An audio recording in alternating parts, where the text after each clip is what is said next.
Misteri kematian Pangeran Pekik. Cerita tutur Jawa dalam sejumlah babat menghubungkan kematian Pangeran Pekik dengan Roro Oi. Babat Tanah Jawi jelas-jelas menyebut Pangeran Pekik sebagai orang yang punya andil besar atas skandal Roro Oi dan putra mahkota. Rangkaian peristiwa mematikan berpangkal pada Roro Oi diduga berlangsung antara 1668-1670. Namun data sejarah mengungkapkan hal berbeda. Pangeran Pekik telah mangkat bertahun sebelumnya, yaitu pada 1659. Para ahli sejarah Mataram seperti H.J. de Graaf meyakini ada kekeliruan penyebutan sosok antara Pangeran Pekik dan Pangeran Purbaya dalam kasus Roro Oi. Faktualnya, Purbayalah yang saat itu masih hidup dan terhitung kakek putra mahkota.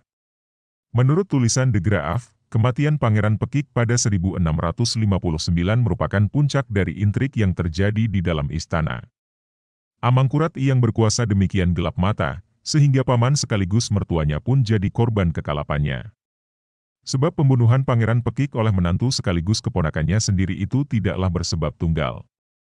Namun berkelindan dengan intrik dan perseteruan terselubung dan lama antara Surabaya dengan Giri, Gresik. Berawal dari kedatangan Pangeran Giri, Gresik, ke Keraton Pleret. Ia menemui Sunan dan lama bersimpuh memeluk kaki sebelum mengiba, dan mengadu dirinya disuruh seseorang agar membunuh Sunan. Ditanya Sunan siapa pendurhaka itu, Pangeran Giri langsung menunjuk Pangeran Pekik. Tanpa memeriksa, dalam kemarahan yang menjura, Sunan memerintahkan agar mertuanya itu dicari dan dibunuh berikut semua anggota keluarganya. Sebagai catatan silsilah, sejak Sultan Agung menaklukkan Surabaya, segera Pangeran Pekik yang merupakan putra Adipati Surabaya, dinikahkan dengan Ratu Pandansari, adik kandung Sultan Agung. Dengan hubungan keluarga seperti itu, berarti Ratu Pandansari yang istri Pekik adalah Bibi Sunan Amangkurat I kelak, salah seorang putri Pangeran Pekik, diperistri Sunan Amangkurat I. Jadilah hubungan yang sangat unik di antara paman dan kemenakan itu. Hukuman mati atas Pangeran Pekik yang diisukan berkomplot untuk membunuh Sunan Amangkurat I itu diikuti pembunuhan terhadap istrinya, Ratu Pandansari dan anak-anaknya, termasuk seorang anaknya yang masih kecil.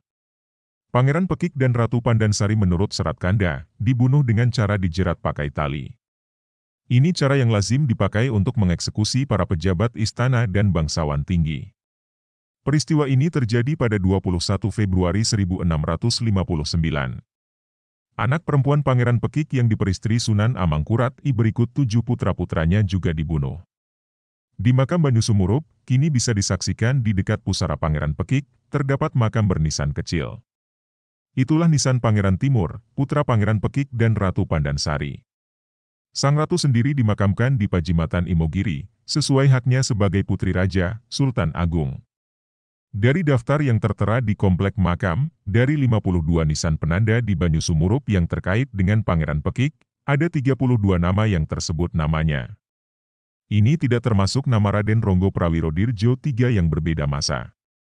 Ke-32 nama itu adalah Pangeran Lamongan, Rei Tiutang, Rei Kleting Wulung, Rei Jambul, KGP Timur, Pangeran Demang, Ratu Lembah, Raden Kertonegoro, Singolesono, Martopuro, Kertonadi, Wongso Kusumo, Jogorogo, Cokronagoro, Singorowo, Jonorutro, Tomo, Pawiro Tarung, Honggojoyo.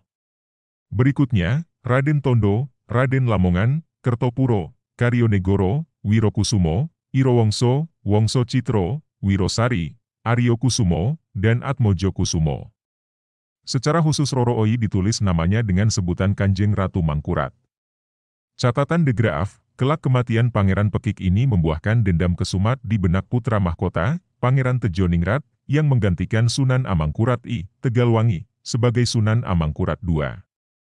Kebenciannya pada Pangeran Giri, Panembahan Giri, yang kemudian dianggap keramat, sampai pada tahap kesumat. Ia berusaha menghancurkan Giri, namun tidak pernah terlaksana menyusul keruntuhan perlahan Mataram era Amangkurat I.